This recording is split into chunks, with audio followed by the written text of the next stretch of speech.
Hey, it is Mike from Muscle for Life, and I'm here with another episode of the podcast. Sorry I missed last week. I actually recorded one with someone that then he asked me not to post it because, he has the product launch that's coming up. So I'm kind of waiting. Maybe it's next week. Anyways, so on this podcast, I want to talk about abs and belly fat and bloating, those three subjects. Because I get asked quite often about, how to get rid of belly fat, how to have better abs, how to make your abs show, how to deal with bloating, how to know if it's bloating or just fat, and so on and so forth. So I thought it would make for a good podcast. So I'm just going to kind of it's going to be a bit of freewheeling stream of consciousness. I'm just going to go because so let's just start with a couple myths. So one of the common myths out there regarding just having good abs is that if you do a lot of heavy compound weightlifting, like a lot of squatting and deadlifting, overhead pressing, stuff like that, that you don't need to train your abs. And that's not necessarily true. It may be true if you have good ab genetics. Like there are some people that we've all known them that basically have always had like a six pack their entire life. And yes, those people, they don't have to do anything. You see the muscles that you think of as abs, right? The rectus abdominis. Yes, they are involved. They are activated. Obviously, you can feel them tensing when you're squatting or deadlifting or overhead pressing. But EMG research, which is not necessarily yes, there are flaws to EMG research, and it's not the final word on trying to determine which exercises are best for one thing or another. But there's a pretty big disparity between the amount of muscle activation in the rectus abdominis between something like a squat versus like a hanging leg raise or a captain's chair leg raise or a cable crunch or something like that. So where the heavy compound lifting is great, though, is more in the other core muscles, which you also will see sometimes guys that just do a bunch of crunches or a bunch of leg raises, although leg raises do also, obviously these exercises do involve other muscles in the core, but you can find pictures of guys, maybe you've known guys or girls that have decent rectus abdominis development, but they're missing the rest of the development. So maybe their obliques are very small, so they don't have that V taper that guys like, or going up now, they don't really have much in terms of serratus, so they don't have the little fingers that are kind of go down the side here, and especially as you put your arm up here, you'll see them in this area. The heavy compound weightlifting is great for developing those muscles, but not so great for developing the rectus abdominis. So there's a good example of this. There's a nice guy that works out in the morning, same slot as me. And right now he's pretty lean and he's lacking in rectus abdominis development. So it doesn't make sense when you look at his arms, like he's very vascular. He's on drugs as well. Which he's open about, and he talks about it, and it's kind of interesting to talk to because he's been doing it for a long time, so he has some interesting stories. But so he's very very lean in his arms, very vascularity in his arms, and it doesn't really have much fat to grab anywhere on his body right now. But because his abs are very underdeveloped, he has an underwhelming core. His abs don't have that clear, defined, almost like blocky type of look, and which is what most guys want. And in terms of girls, I guess it kind of varies. I know girls that really don't want the horizontal lines. They'll take, they like the line down the middle and the lines down the side, maybe a little bit of horizontal, but nothing much. Whereas other girls want something a bit more like what guys want, where you have clear abs that show. But getting there, though, requires that, yes, you have to be lean. Obviously, if your body fat percentage is too high, you're never going to see your abs. If you're a guy and your body fat percentage, once you get around 10% is when you would start, when you have abs. That's when you'd say, when somebody would look at you and be like, oh, you have a six pack, right? And as every percent that you get under 10%, it becomes more and more prominent. And once you get down to 7%, give or take, you get in that range. And then there's just not much fat to pinch. Anywhere really. And your abs are very like when you flex them, that's when you have that kind of like shredded type of look, right? And you can see your abs even when you're not flexed, when you're just breathing or whatever. You'll see them through shirts like this and stuff if the shirts are tight. And for girls, it's probably about 20% is when the stomach, when they start getting that look, the lines start showing. Every percent they go below that, it becomes more and more. I mean, the abs just become more and more prominent. So those are two like key things. Is you have to have a low body fat percentage and you have to have good muscle development in your abs. And again, even if you are doing a lot of heavy compound weightlifting, which is great, if you are lacking in rectus abdominis development, then you are not going to have a great looking core even when you get lean. You'll have what you'll commonly see is guys and girls that have, it's an underdeveloped, it reminds me of like how a teenager's stomach might look, where it's just small abs and not very developed yet. And it takes time, like any muscle group. I naturally, genetically, my abs, I didn't really have abs growing up. I was never fat. I always played sports. And so I wasn't really into weightlifting when I was a teenager. I was playing hockey. And so I stayed, I was like, I don't know, maybe like 14% body fat or something like that, and didn't care. I just ate whatever and just played a lot of sports basically. But when I, got into working out, I actually did a lot of ab training for many years. but I was always too fat to really see the fruits of my labor. So I was always like, for my first 6 or 7 years of weightlifting, I was probably around 14 to, I would say like 16, 17% body fat. I don't think I ever really went as high as 20%. But again, I didn't really know what I was doing, and I didn't really even think I could get really lean. I thought that was more, I don't know. I didn't put any importance on it until several years ago when I decided to really kind of inform myself and learn what does it take to have the type of body that I really wanted. So when I did finally get lean, I actually had good ab development, but I had been training my abs for years at that point. And I didn't really get a chance. I never saw what my stomach looked like when I was lean up until that point. So, I don't think I really had genetics much on my side in that regard though, because, growing up, I never had outstanding ab development at all. But the point is, even from that time several years ago, when I got maybe down to the 7-8% body fat range for the first time and saw abs and looked pretty good, I still wanted them to be a bit more developed, just a bit bigger, for just the kind of look that I like. So and it clearly, where each ab is just more clearly defined. So I did quite a bit of weighted cable crunches. This is the stuff that I talk about in my books, Bigger, Leaner, Stronger and Thinner, Leaner, Stronger. You only need to do a handful of exercises to train your abs. It's not like you need to be doing a ton of different exercises. It's like every muscle group, really. If you want to build a great chest, you're going to want to do a lot of heavy barbell and dumbbell pressing. You're going to be emphasizing incline pressing. Dips, weighted dips are great. And fly movements are okay. They'd be more for the end of the workout, higher rep type stuff. But that's really all you need. You don't need to be doing a bunch of fancy type of exercises.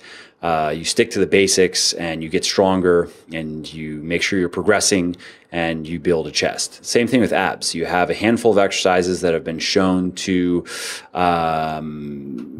train the muscles effectively and more effectively than other exercises. So you just kind of stick to the handful that do well and or do get the job done, and you just stick to it and make sure that you are progressing. And then in time you get to where you want to be. And in terms of those exercises, my favorites are weighted cable crunches, and doing some weighted training is important. Remember that if you are lacking development, especially with the rectus abdominis, like any muscle group, it's going to respond best to progressive overload. And if you don't add any weight, if you just do a bajillion reps, high reps, just burn out, you're not going to see as rapid of development of the muscles themselves as if you were doing something with a bit more weight. If you're familiar with my work, you know that I'm a big advocate of heavy weightlifting. If you're going to be squatting and deadlifting and bench pressing and overhead pressing progressing every week, then, I highly recommend that you be doing, at least a handful of sets that are with 80 to 85% of your 1 rep max or more, depending on what you're doing with your program. I don't do that with abs. I stick to higher rep stuff with abs, 10 to 12 rep, which would be more like 70% of 1 rep max. Just because I find it more comfortable. Like, it's kind of uncomfortable to do 4 to 6 rep weighted cable crunches, and it's just not necessary. I think it's much harder to build a great chest or build great shoulders or build any other muscle group than to build what you need in your abs. So it's important though that you do some weighted ab training. I always do whenever I'm doing my circuits, my ab circuits. I'm always starting with 3 or sometimes even 6 sets of weighted ab work. I remember hearing this, I don't remember where or whatever, but that Ronnie Coleman, for instance, that his weighted cable crunch, it might have been like the only exercise he did for abs. If that's not the case, it was that was like his favorite exercise. He did a ton of weighted cable crunches, and it's a good exercise. Also, hanging leg raises are good. Any sort of leg raise movement is good. I like captain's chair leg raises. You can add weight to the hanging leg raise or the captain's chair by like snatching a dumbbell in between your feet. And so if you get to a point where like you're just doing 50 and you can go forever, then it makes sense to add weight. Air bicycles are good. Planks are okay. Air bicycles are also good for getting the obliques. And I don't recommend that you do side bends or any sort of weighted. Well, I'll say that unless you're really lacking in oblique development, I don't recommend you do them. I've done very little oblique work even over the course of all the years I've been weightlifting, and I have done absolutely none in the last 4 or 5 years, or let's say 3 to 4 years, because the bigger your obliques are, the worse you're going to look if you're not really lean. Basically, you're going to look fatter. You're going to have that wide waist. It's going to look almost like a muffin top. So you want your obliques, and you want them to, you need oblique development to have that kind of V taper and to have, the type of core that, is that you see on fitness models, for instance, does require a bit of oblique development, but you really don't want to go too far with your oblique development, because then you're going to it's just going to make you look fatter, basically. Unless you stay really, really lean, and that's tough to do. So don't do side bends, especially don't do weighted side bends, or people sometimes do it on the hyperextension bench. Instead, what I've found works well for obliques is just relying on the heavy compound weightlifting, because that does, like heavy squats, heavy deadlifts, heavy overhead press, is definitely involving the obliques more so than the rectus abdominis. And something like an air bicycle type of movement is good. It does involve the obliques, but you're not adding weight. And you just want to, obliques are something you do want to see developing, but you don't want to see developing too quickly and getting too big, basically. So yeah, those are like really my primary exercises. Ab wheel rollouts are good. Reverse crunches are good. I'll link an article down below that you can go and check out if you want to see how to do all these exercises and how to put them together into a workout. But generally what I like to do is 3 to 6 sets of weighted. Like I'll do 9 sets basically in a circuit, and I'm going to be starting with usually it's 3 sets of weighted, and then 3 sets of one exercise, like weighted cable crunch, or maybe a weighted hanging leg raise, or a weighted captain's chair leg raise, and then going into 3 sets of what I do is I'll do a weighted set, and then I'll go directly into an unweighted set to failure, and then directly, or it's going to be weighted, and then followed by a set of unweighted. So I'm doing 3 sets back-to-back, superset type of style. And I'm generally against supersetting. Like, I don't superset anything else when I train, because if you're, why are we lifting weights? We're lifting weights to get stronger. That's our biggest goal, really. As a natural weightlifter, you need to be getting stronger over time. Supersetting gets in the way of that. You're going to be more fatigued. You're not going to be able to push as much weight. It's counterproductive. A lot of people, they think that superset type of workouts where you're going, very, very low rest, one exercise into another, is better for losing fat. That's generally why people, at least that I talk with, why they're doing those types of workouts. And research shows that those types of workouts, you might burn a little bit more calories doing a low rest, kind of high intensity superset type of workout versus a heavier weightlifting type of workout where you're resting a few minutes in between sets.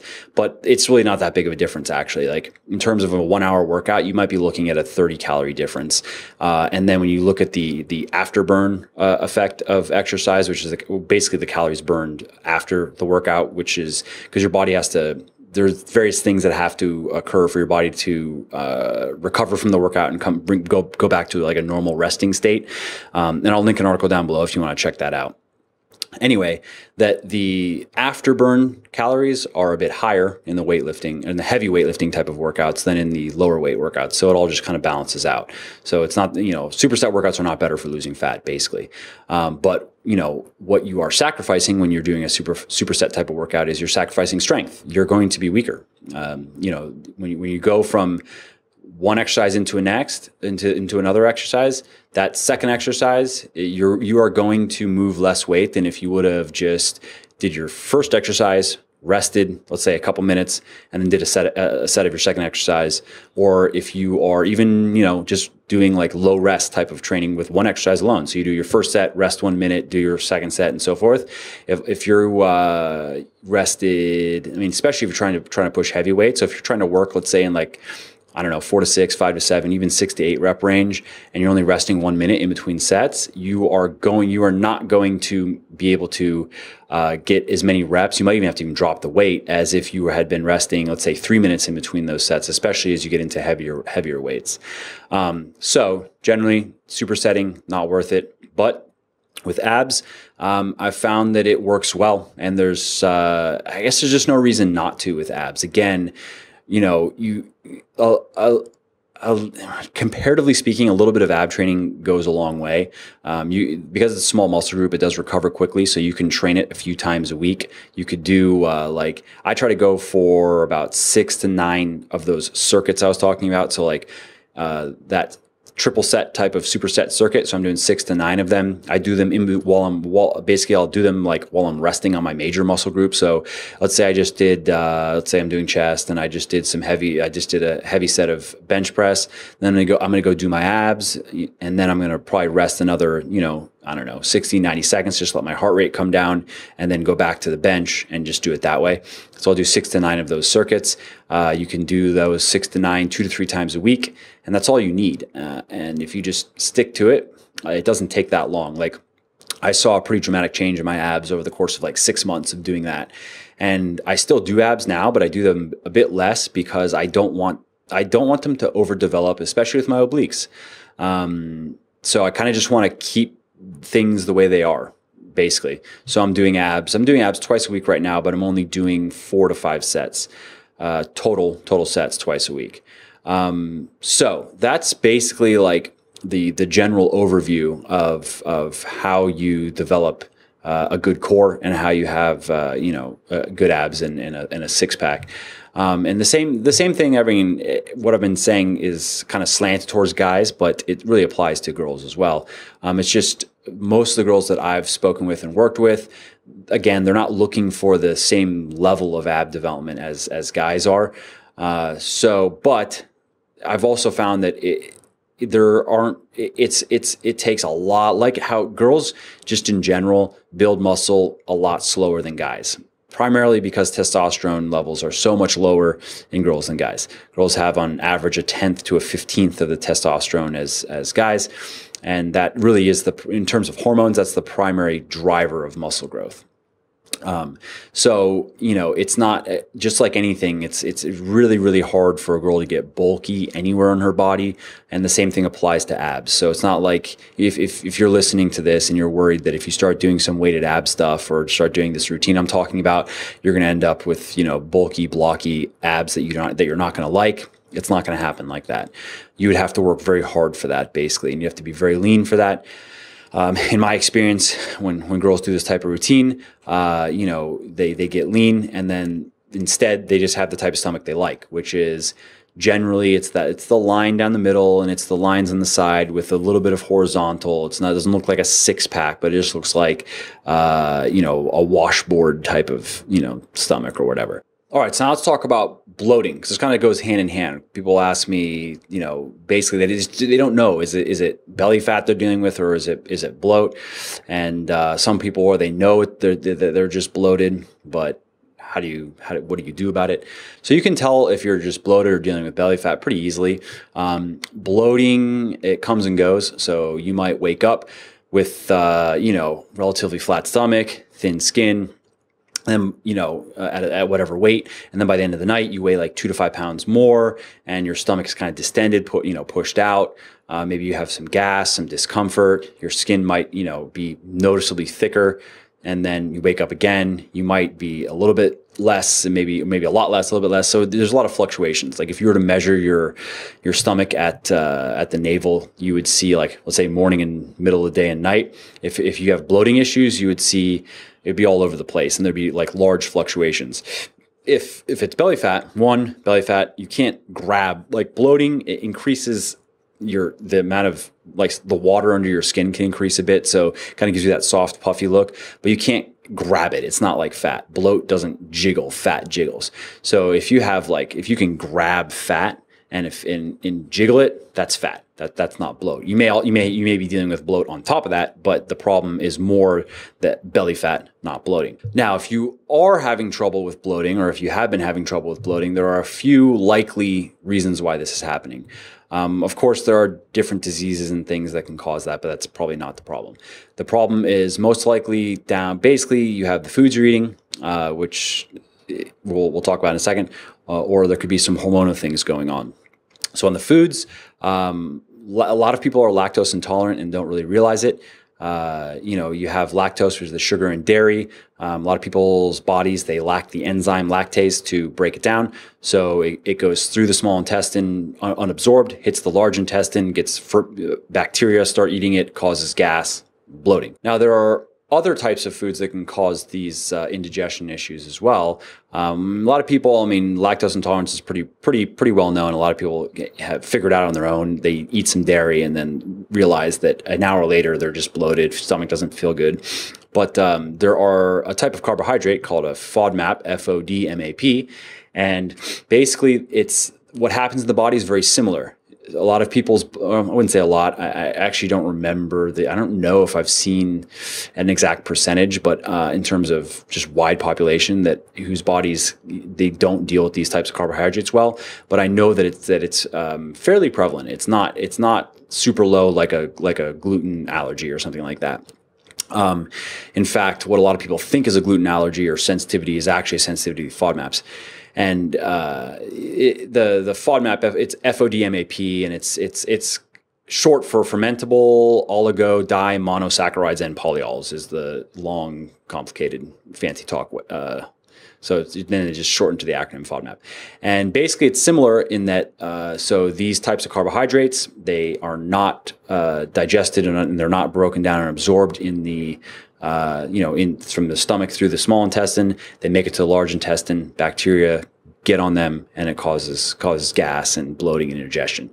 And what we talk more about, like in terms of what those foods are, unfortunately, there are quite a few of these foods. So like you have grains like wheat, barley, and rye. You have beans, dairy, onion, garlic, artichoke, asparagus, broccoli, Brussels sprout, cabbage, chocolate, apple, apricot, avocado, blackberry, cherry, nectarine, peach, pear, plum, prune, watermelon, cauliflower, mushroom, and sugar alcohols is actually those are just more the common FODMAP type of foods that people have issues with.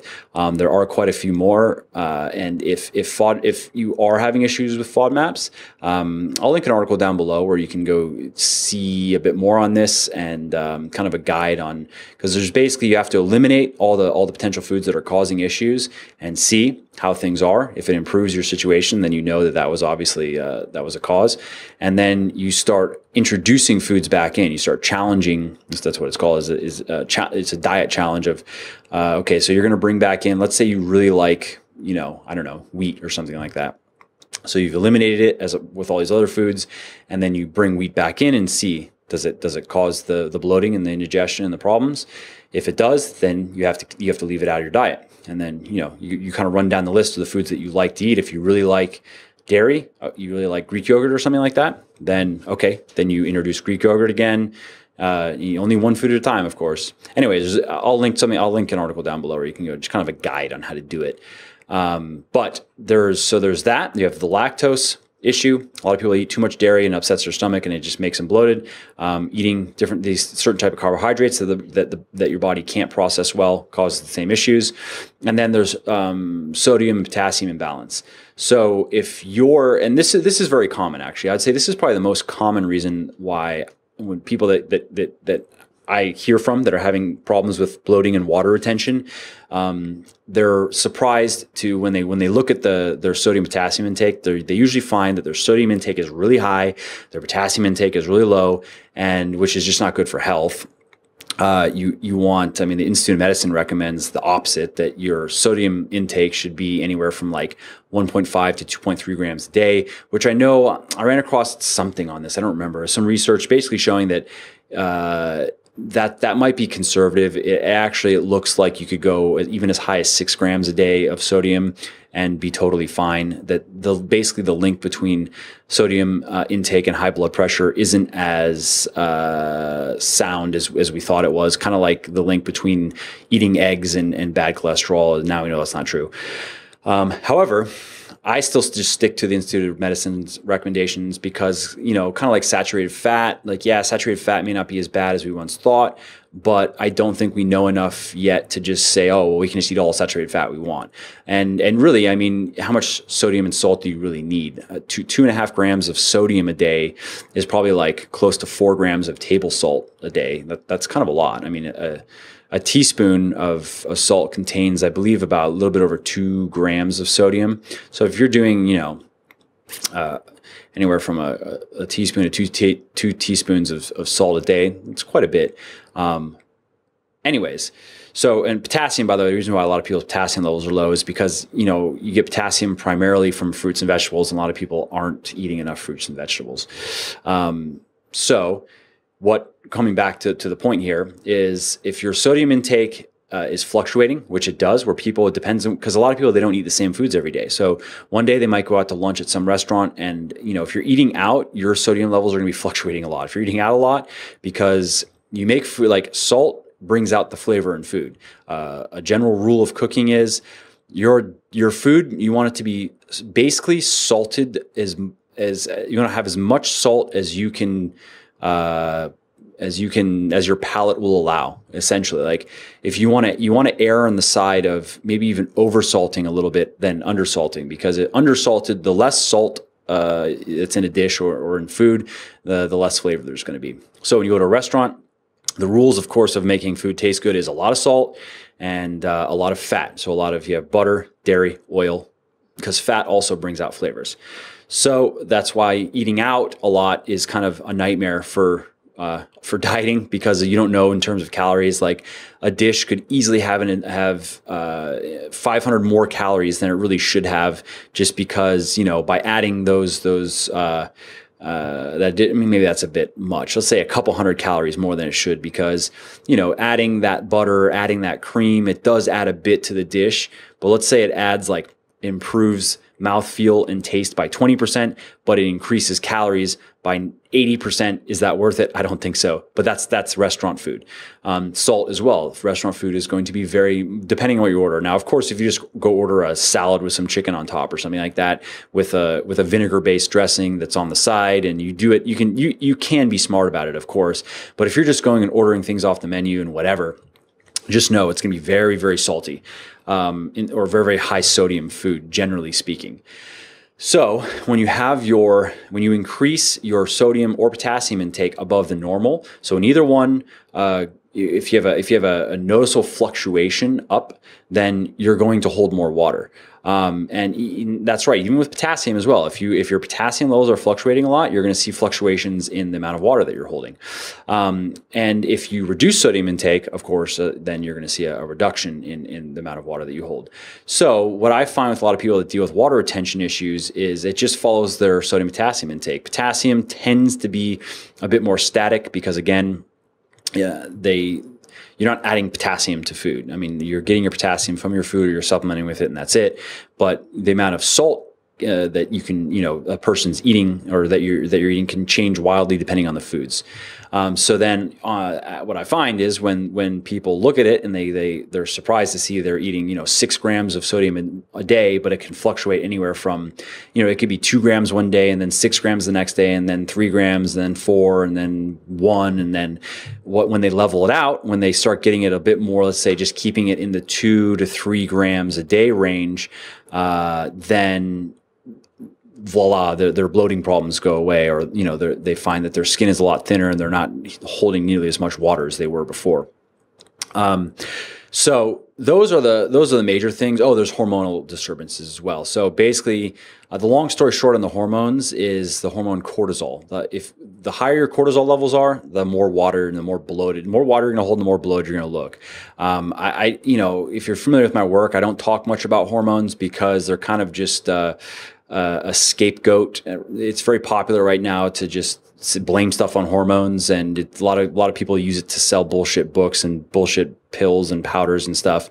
I mean, the bottom line is, if you're having any issue with losing weight, gaining weight, if you're having issues with bloating, if you're having any sort of unwanted body condition, it's unlikely that it's a hormone problem.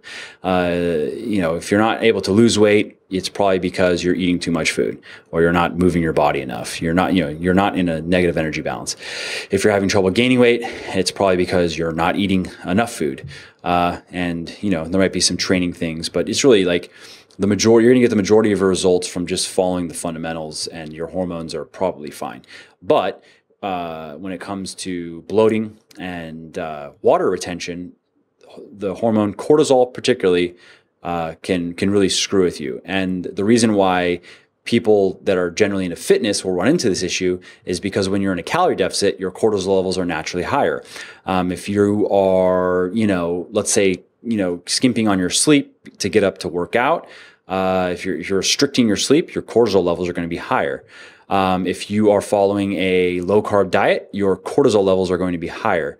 If you have any sort of life stress and stuff that's going on, all these things add up. And especially when you go into a calorie deficit, and if you're overtraining, doing a ton of exercise in a calorie deficit with a low carb diet, your cortisol levels are going to be very high, and you're very likely to struggle with bloating issues just because of that alone. So what you want to do is you want to bring your cortisol levels down, and you can do that in different ways. One, don't bother with low carb dieting. If you're trying to lose fat, you're not going to lose fat faster. Low carb is really for people that are sedentary or who don't do well with carbohydrates. Some people, even though they're relatively lean and they're active, if they eat any more than, let's say, 50 grams of carbs in a meal, they get sleepy, they get tired. Okay, fine. That's knowing your body. That doesn't mean, though, that you necessarily have to follow a low carb diet. You just have to restrict the amount of carbs you're eating in one sitting. A lot of that just comes down to insulin response, insulin sensitivity. For instance, I have a very good insulin sensitivity, I guess, because I can eat a huge amount of carbs and just be totally fine. I can eat 250 grams, 300 grams of carbs in one meal and really not even get tired, and just I might be full, but I'm not going to go pass out unless for me to get to pass out, and I've done it before. The last time I really passed out, I guess it was like Thanksgiving last year. I ate 6 plates of food, full plates, and that was stuffing, mashed potatoes, sweet potatoes, protein. Yeah, 6 plates of that.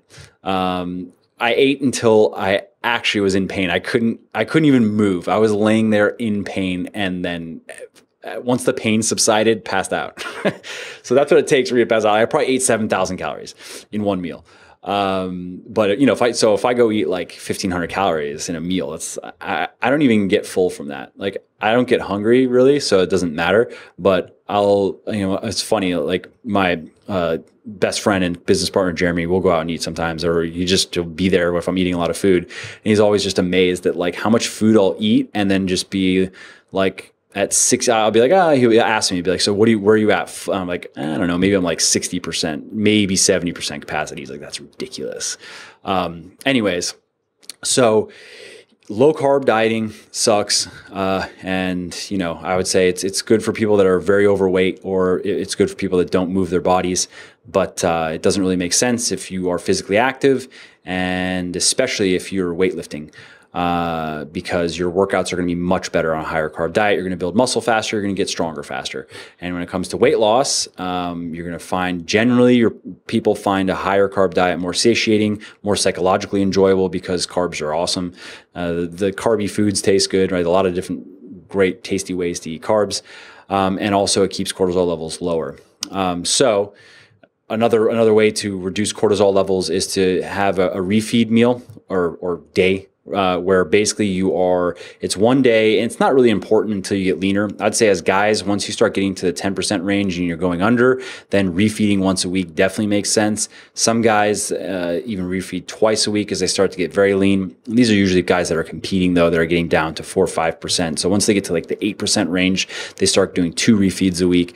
And what a refeed is where you're basically eating a ton of carbohydrates, essentially.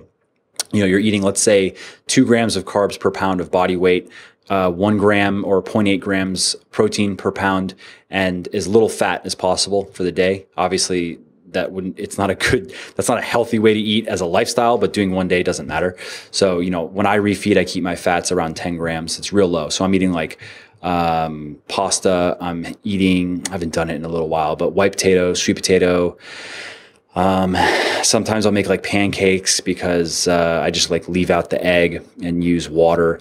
Maple syrup's a ton of carbs, obviously. Anyways, fruit is okay.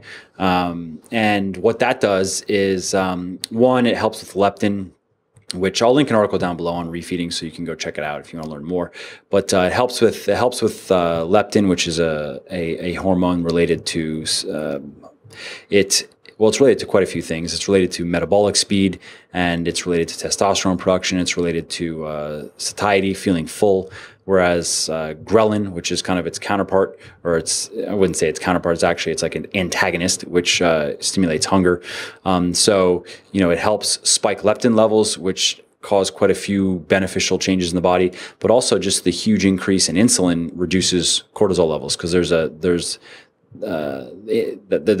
relationship there, where as insulin levels rise, cortisol levels drop. So having a refeed day is a good way to drop cortisol levels. Maybe taking a deload week in the gym, which I'll link an article down below if you're not familiar with what a deload is. Basically where you're dramatically reducing the intensity and the volume of your workouts. If you haven't done that in a while, there is a point where your body does need a bit of a break. Deloading is a great way to do that. You know, even maybe increasing your food intake. If you've been in a calorie deficit for, let's say, 8-10 weeks or so, maybe 12 weeks, and you've been refeeding, and your workouts are dragging, and you get this run down kind of feeling, increasing your food intake for a week, maybe like, you know, jumping your daily calorie intake up by a few hundred calories, 300, 400, even 500 calories a day. You know, I would do a lot of that in carbs. That can help just give your body a break. So there's a lot of things you can do to reduce your cortisol levels. Make sure you're sleeping enough. Make sure that's a priority. And if you do that, if you bring your cortisol levels down into a more normal range, you'll find that the bloat just goes away. Like you're just not going to be holding nearly as much water.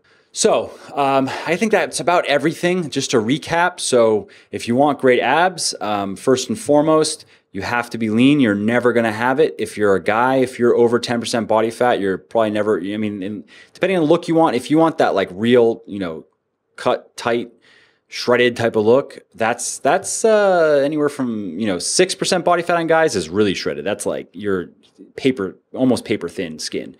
And I would say, you know, 7%, 8%, all in that range is where generally the kind of look that most guys want. Like if you follow me on Instagram and see my pictures or whatever, I'm about 8% body fat. So, you know, just to have that as a reference point. For girls, it's about 20% is where the magic kind of starts. And then I'd say that the look that most girls want, where you're athletic, you're not like super shredded, you still have curves, is probably about 17, 18% is where most of the girls that I've spoken with and worked with, that's where they get to that point and then they're happy and they just stay there.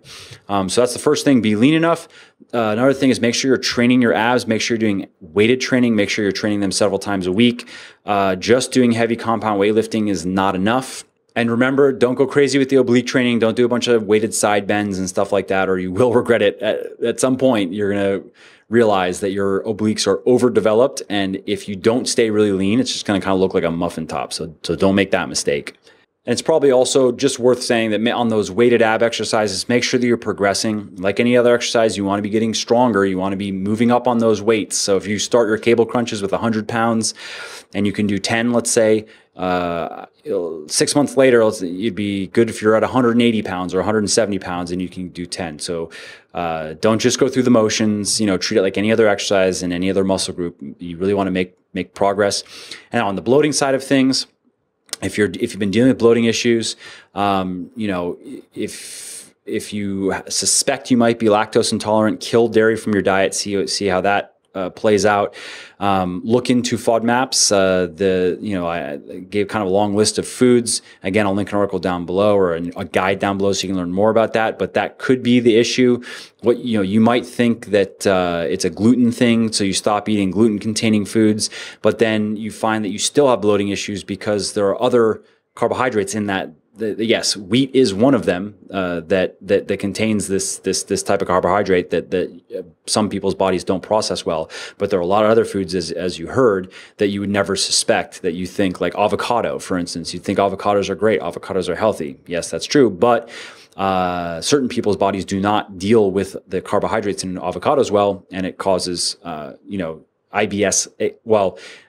Avocados don't themselves cause IBS-like symptoms, but if you're eating too much of these FODMAP carbs and your body doesn't do well with them, you will develop IBS-like symptoms.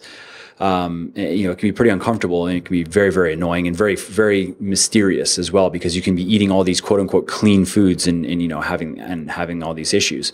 And then last but not least, there is it's not the last actually. So you have the sodium, potassium, getting those leveled out and making sure that you're not way too high on your sodium and way too low on your potassium, and making sure that your levels don't fluctuate all over the place.